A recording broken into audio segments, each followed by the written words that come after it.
E aí galera, tudo bem? Eu sou o André Pili, estamos aqui num vídeo no meu carro hoje, como vocês estão percebendo. Eu vou trocar uma ideia com uma pessoa que eu admiro muito do meio audiovisual. E a melhor maneira de fazer isso, a maneira mais prática, era simplesmente fazendo um setupzinho no carro e a gente indo se encontrar. É uma pessoa que eu admiro muito, como eu já disse, que construiu a carreira dele basicamente do nada, sem estrutura nenhuma. A dificuldade de você conquistar um espaço nesse ramo já é imensamente difícil, e você ter vindo de um lugar sem estrutura nenhuma é muito mais difícil. Então, realmente um feito o que essa pessoa conquistou na indústria, e a gente vai trocar uma ideia com ela. Espero que vocês curtam. Senhoras e senhores, estou aqui na ilustre presença do Sr. Condzilla. Tudo bem, cara? Como você está? Beleza? Aquela cumprimentada das câmeras. E, cara, eu queria trocar uma ideia com você hoje sobre... A gente tá na mesma indústria.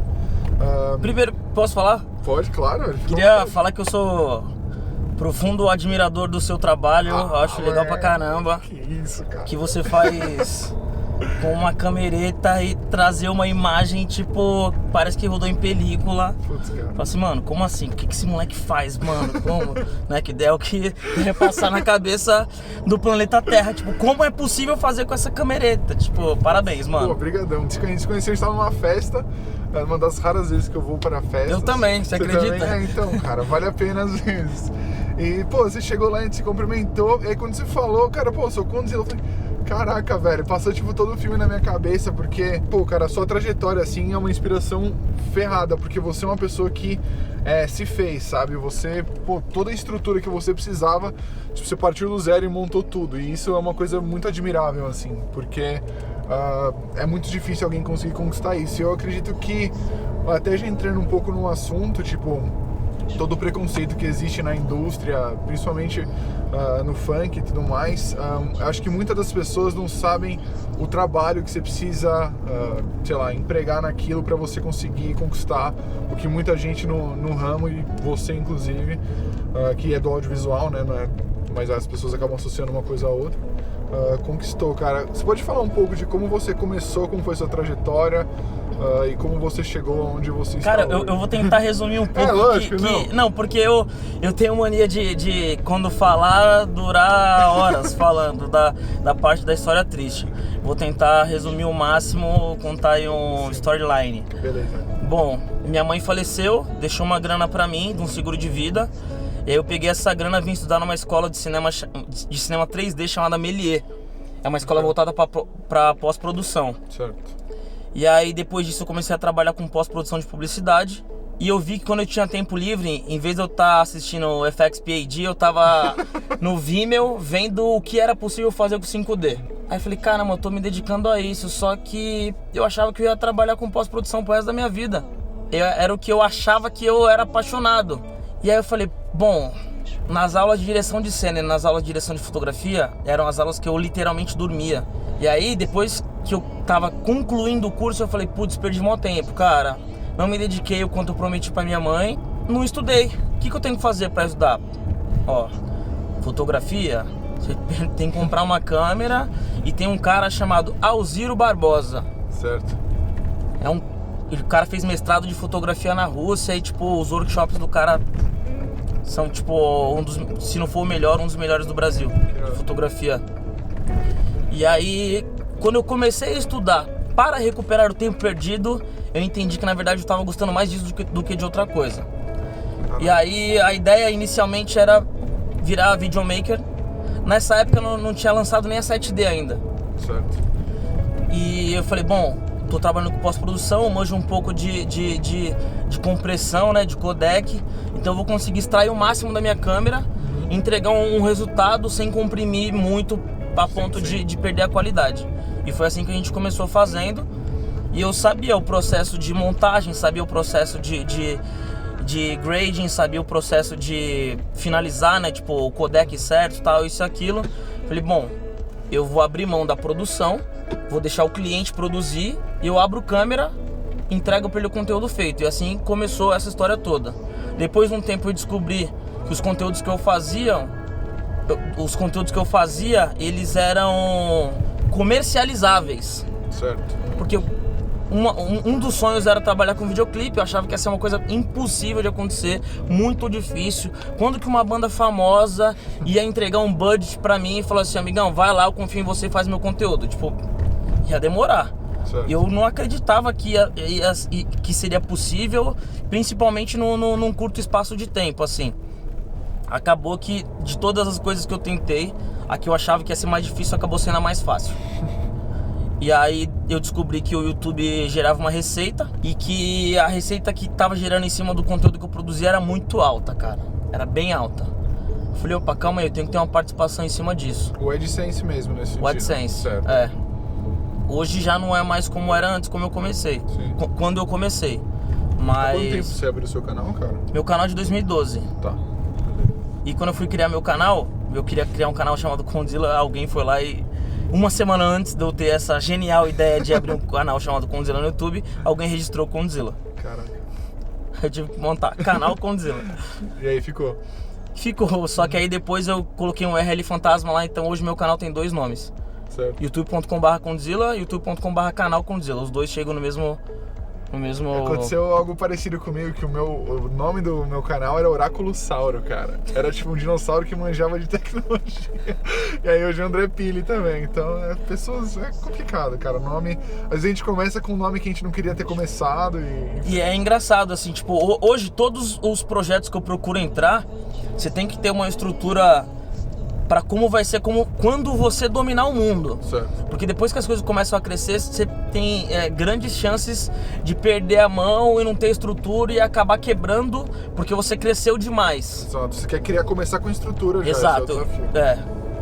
Hoje tudo que eu começo, eu já procuro começar com uma estrutura grande já. E não só isso, mas também pensar alto também, né, cara? Eu acho que você só vai conseguir chegar até onde o seu sonho vai chegar, entendeu? Exato, tipo, exato. Putz, cara, eu não vou sonhar em ganhar um Oscar porque eu nunca vou sonhar. Mas aí só quem sonha que vai chegar lá um dia, entendeu? Então, sonhar alto e trabalhar alto também. Exatamente, uma coisa não vem sem a outra. E como a gente estava falando, tem muito preconceito nesse meio. As pessoas às vezes não entendem também a diferença entre quem tá fazendo uma música e quem tá registrando aquele, produzindo conteúdo em cima daquela música. Como é que você lida com isso, cara? Qual que é a sua visão do mercado em cima desse ponto mais do pessoal que tem preconceito, que tipo critica sem às vezes ter fundamento? Cara, isso não vai deixar de existir nunca. Exato. Mas a gente tá trabalhando pra cada vez mais, a gente se dedica muito, cara, pra ter um olhar com mais carinho em cima disso, enxergar isso como uma arte, sabe? Exato. Hoje eu entendo que, além da arte, antes eu via a música apenas como entretenimento e o funk também muito como entretenimento. Hoje eu já consigo enxergar uma responsabilidade sociocultural em cima disso. Até por isso que eu tava te falando do nosso projeto do Condzilla.com, que é justamente isso, né? Tipo, o que eu quero com Condzilla.com? Eu quero um olhar hypado em cima de um gênero que ainda até hoje é marginalizado. Certo. Tipo assim, é mó legal falar do Kendrick Lamar, mas eu queria, tipo, o olhar estético, o olhar plástico pra fazer a mesma coisa com o MC Kekel, por exemplo. Entendi. Saca? Entendi. Tipo, esse é o lance, porque eu sei a importância que o funk tem pra quem é de periferia, e hoje não apenas pra quem é de periferia, porque graças a Deus o funk tá rompendo essas barreiras, tá indo cada vez mais longe. Sem dúvida. E eu acho isso muito interessante, cara. Às vezes, muitas vezes, aliás, as pessoas, por exemplo, atribuem o lado, entre aspas, ruim do funk ao conteúdo dele, mas às vezes, por a letra ser em inglês, ninguém entende o que o cara tá falando, só que o conteúdo é o mesmo. Sim. Só que acaba enaltecendo aquilo porque não é do Brasil, é dos Estados Unidos e tudo mais.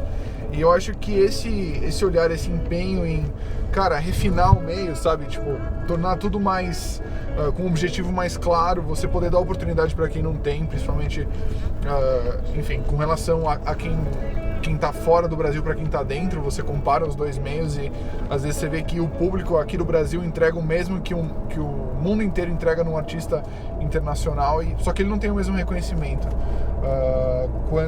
Enfim, eu acho que esse é o tipo de iniciativa que é muito válida, cara, de valorizar, enfim, às vezes o que as pessoas não conseguem enxergar e aprimorar isso. E, cara, como é que você vê, assim, os seus projetos hoje? Por exemplo, os seus videoclipes, a sua empresa, você tem algum estilo que você quer chegar mais, tem algum trabalho que você, putz, cara, eu queria fazer mais um negócio parecido com isso por causa disso. Tem algum trabalho que você curte mais ter feito, ou que você queria fazer mais algo parecido? Cara, eu queria fazer mais projetos como o do Racionais, assim. Certo. Tipo, eu sou muito pirado em ficção policial, cara. Eu gosto pra caramba.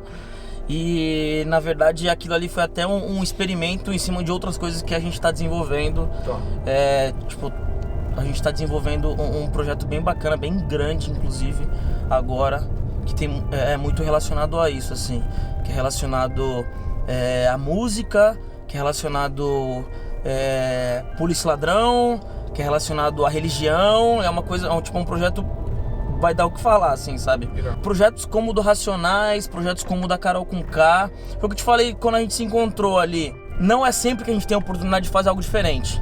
Exato. A gente precisa dessas oportunidades. Exato. Afinal, você trabalha quantas horas por dia você tá me falando? Cara? Nossa, cara, ultimamente não, essa minha vida aí agora que eu tô tomando várias frentes aí. Exato. Pela Condzilla, tanto a parte de venda de shows, que agora a gente está gerenciando a carreira de alguns artistas, a nossa plataforma do Condzilla.com, né, entregar artigos, entregar conteúdo de comportamento para o tipo de público que a gente está trabalhando, o conteúdo audiovisual em si, audiovisual musical, direito autoral, as roupas, enfim, hoje, cara, fora a publicidade também. Exato. Né, que eu sou diretor de cena exclusivo da Conspiração Filmes hoje. Exato, que é uma das maiores produtoras da América Latina, né, cara? Diga-se de passagem, às vezes as pessoas não associam o nome, as pessoas não são do meio, enfim. Eu tô trabalhando hoje, cara, das 8 da manhã às 2 da manhã, todo dia. Então, cara, é isso que a gente tava falando. Pra nego falar que é sorte. Você deu uma sorte. Aí, ó, o cara tem uma head lá, filmou e é isso. Cara, até chegar lá, demora muito, cara. E não é só isso, é você ter... é o que eu tô sentindo um pouco agora, você não pode ser bom só em dirigir, sabe? Ou fazer um clipe com qualidade e tudo mais. O que você tem que ser bom é em todo o resto, principalmente, administrar uma empresa. Cara, você é um gerente de vários negócios, exato, né? Assim, eu sou um diretor de cena. Não, amigão, você é um gerente de um projeto, cara. Exato. Eu tava com um grande dilema, inclusive, quando eu tô fazendo meu cartão de visita. Eu falei, cara, o que eu vou escrever no meu cartão de visita? Eu sou diretor, mas também eu cuido tipo, da minha empresa inteira, faço outras coisas, então... e tem mais uma também agora, digital influencer, né? Exato, tem essa também. Exato, esse é outro, cara. E é uma coisa bacana porque você consegue alavancar o seu trabalho também com a sua influência, sabe? Através do seu canal, cara. E inspirar pessoas, né? Exato, isso é muito legal, assim, você conseguir... Assim, antigamente você estava até falando, a gente não conseguia atingir muita gente através do trabalho. Se a gente fizesse um clipe, por exemplo, dos anos 90, não era muita gente que a gente ia atingir. Eu estava até vendo um artigo da gringa, inclusive, que o pessoal estava falando, cara, nos anos 90 e começo de 2000, o pessoal que estudava cinema fazia um curta, se matava, fazia um curta por ano e mandar para o festival, era isso, sabe? Hoje o volume é muito maior, né, cara? E a pressão pro volume ser maior por conta do YouTube também tá cada vez maior, porque a frequência influencia muito no canal, cara. E como é que você vê essa relação entre o seu público e o seu trabalho? No último ano a gente cresceu muito, assim. O nosso canal demorou um pouco para chegar a 1 milhão de inscritos. Aí demorou, sei lá, mais uns 2 anos para chegar em 2,5 milhões de inscritos. E no último ano o canal teve 9 milhões de inscritos. Nossa, cara, o exponencial brutalmente, assim. Brutal. Mas foi uma série de coisas que aconteceu, né? Tipo, a internet móvel no Brasil ficou mais rápida, o smartphone ficou mais barato, então acho que isso ajudou a potencializar. Hoje a nossa audiência, sei lá, 60% é mobile. Então, tipo, o corte do nosso conteúdo, ele é feito sempre em cima do agudo. Porque o mobile, o aparelho, o device ali, o celular imprime o agudo, mas não imprime o grave. Exato. Então, tipo, a gente procura usar essas ferramentas para tentar atingir cada vez mais gente, fora você retratar o sonho das pessoas, você fazer algo, opa, calma aí, isso aqui tá ficando meio parecido, vamos fazer algo mais diferente, faz uma ficção, Mas ao mesmo tempo, no Brasil, eu sinto que as pessoas ainda têm um pouco de medo de arriscar.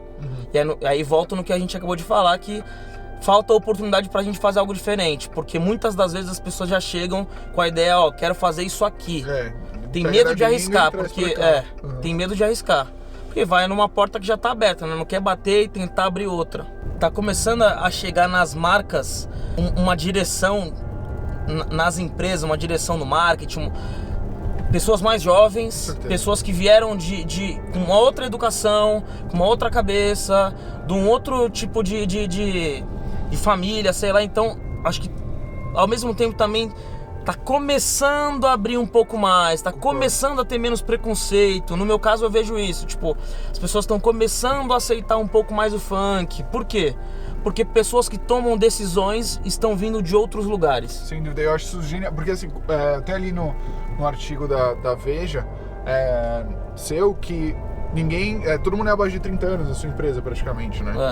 Tem isso, eu acho que, e na minha também não tem, especificamente não tem ninguém que fez faculdade de cinema, então é uma educação diferente que as pessoas vão atrás do que querem aprender, eu acho que como a gente fez, e que dá muito mais independência na hora de executar e mais liberdade na hora de você poder pensar numa coisa diferente, porque uma vez que você faz uma faculdade de cinema, digamos, que milhares de outras pessoas fizeram, você tende a estar enquadrado no que aquelas milhares de pessoas também estão, tá, sabe? Então, por isso que eu acho interessante esse novo período que a gente tá, cara. E o Brasil, em termos de criatividade, tem muito potencial, cara. Eu vejo isso. E é isso, seu Condzilla, cara. É isso, cara. Gostaria de agradecer aí pelo papo, mano, de verdade. Vocês podem ver as mídias sociais dele aqui na descrição do vídeo. E é isso, queria agradecer. É isso, eu quero falar mais uma coisa. Claro, pode. Pô, queria falar que um cara chamado André Pili me inspirou. Não, parou. E agora tem um canal do YouTube chamado Favela Venceu, que eu vou mostrar minhas experiências ao redor do mundo. Putz, que irado, cara. Isso é irado. Vai estar na descrição. Já lançou ou vai lançar? Já lançou, já tem 7 mil inscritos e ainda não tem nenhum vídeo. Porra, irado. Então é assim que um bom começo, eu diria. E tô ansioso pra ver o primeiro, cara. E então tá na descrição tudo aí que o Condzilla falou. É nóis, eu sou o André Pili, tudo muito bacana, muito legal. Valeu.